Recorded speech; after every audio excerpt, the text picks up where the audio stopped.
Europe 1. Le grand direct de l'actu, Jean-Marc Morandini.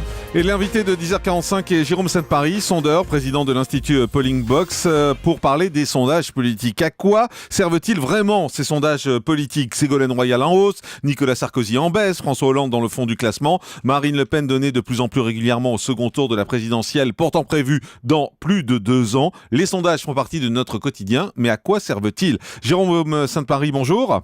Bonjour. Merci d'être en direct avec nous sur Europe 1. Ça sert à quoi, au fond, tous ces sondages qui se multiplient jour après jour? Alors la première chose à indiquer, c'est que les sondages existent parce qu'il y a des médias, enfin les sondages publiés, parce que des médias les commandent et ensuite les commentent et que ça semble intéresser le public. C'est pour ça que ça existe, les sondages, tout d'abord.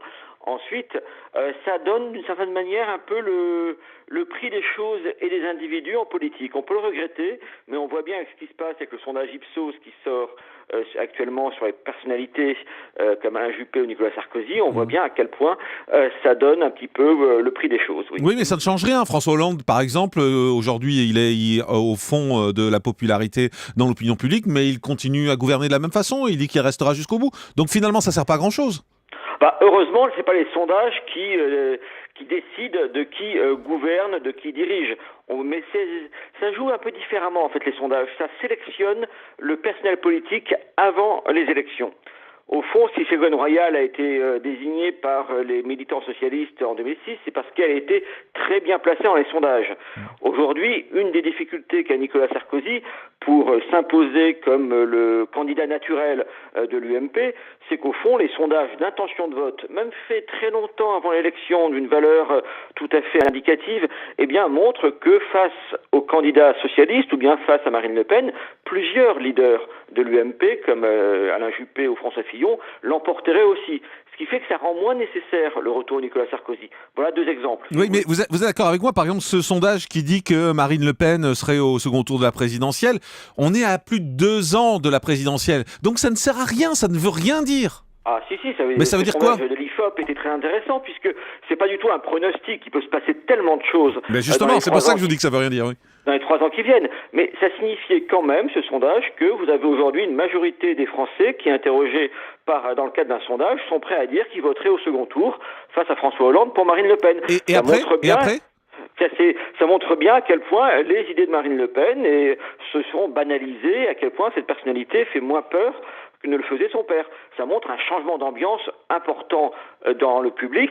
Et vous savez, on aime bien, c'est comme ça, l'homme aime bien savoir ce que pensent dans une société les autres individus. Ça permet à chacun d'être bien informé. C'est pour que le public puisse se positionner par rapport aux autres, c'est ça?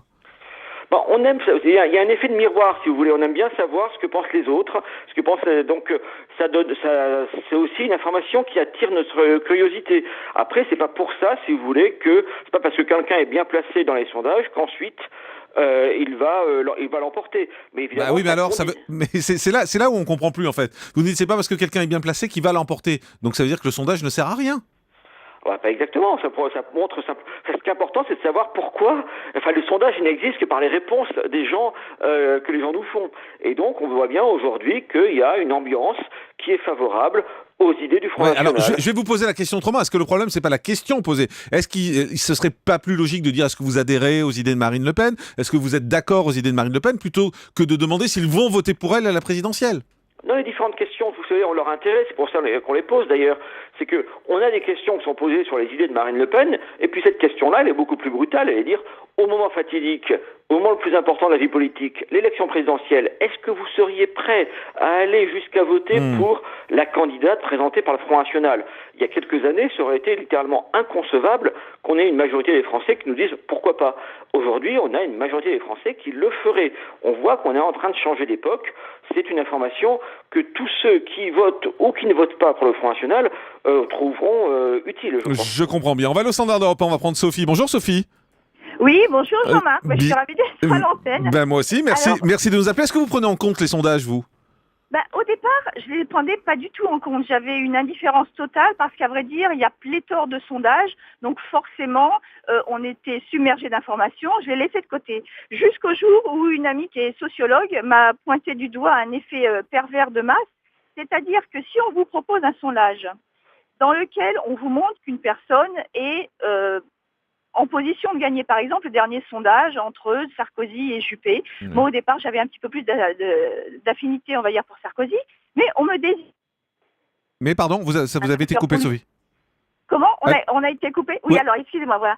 Donc, je trouvais qu'il y avait un effet pervers dans les sondages, et c'est un phénomène qui est connu dans la sociologie de masse, c'est-à-dire qu'on a toujours envie, quelque part, de soutenir un vainqueur. Donc, si un sondage nous montre par des chiffres qu'une personne est en position dominante, on va avoir un réflexe de mouton de panurge et on a tous envie de soutenir un vainqueur, on n'a pas envie de soutenir un loser. Donc, en fait, on est manipulé par les sondages et sans tomber dans une théorie du complot, il faudrait creuser un petit peu plus pour savoir qui commande les sondages, comment sont lisées les questions, ce qui peut avoir une répercussion très grande, et comment, au sein d'une population entière, ça peut générer des phénomènes effectivement de masse et inconsciemment nous influencer. C'est très intéressant comme réflexion. Jérôme Sainte-Marie, une réponse à ça.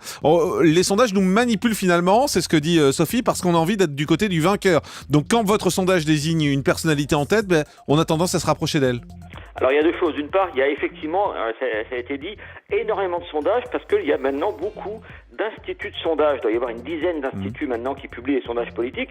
Ça peut agacer, mais c'est aussi un gage, si vous voulez, de non-manipulation parce que toutes les questions sont posées au cours du mois et il y a une concurrence terrible, ce qui fait que il n'y a pas de manipulation possible, pas de manipulation consciente possible. Ce qui peut se produire effectivement, c'est que quand les militants d'un parti doivent choisir leur candidat à telle ou telle élection, ils sont influencés, c'est évident, par les sondages. Mais ils peuvent l'être de manière très... Au fond, ça peut libérer leur choix. Je reprends l'exemple de Juppé et de Sarkozy. S'il n'y avait pas de sondage, il n'y aurait pas tellement de choix. On dirait, c'est Sarkozy, il a été président, c'est le plus fort, etc. Et aussitôt, il n'y aurait pas de choix. Les sondages aujourd'hui nous montrent que d'autres personnalités comme François Fillon ou Alain Juppé, je reprends cet exemple, pourraient aussi l'emporter face à la gauche, à la prochaine présidentielle. Du coup, les sympathisants de l'UMP, s'il y a une primaire, pourront choisir en leur âme et conscience celui qu'ils préfèrent sans être influencés ou pas trop par la perspective électorale finale. On a bien compris. Merci Jérôme Sainte-Marie d'avoir été avec nous, sondeur et président de l'Institut Polling Box. Le grand direct des médias, Jean-Marc Morandini.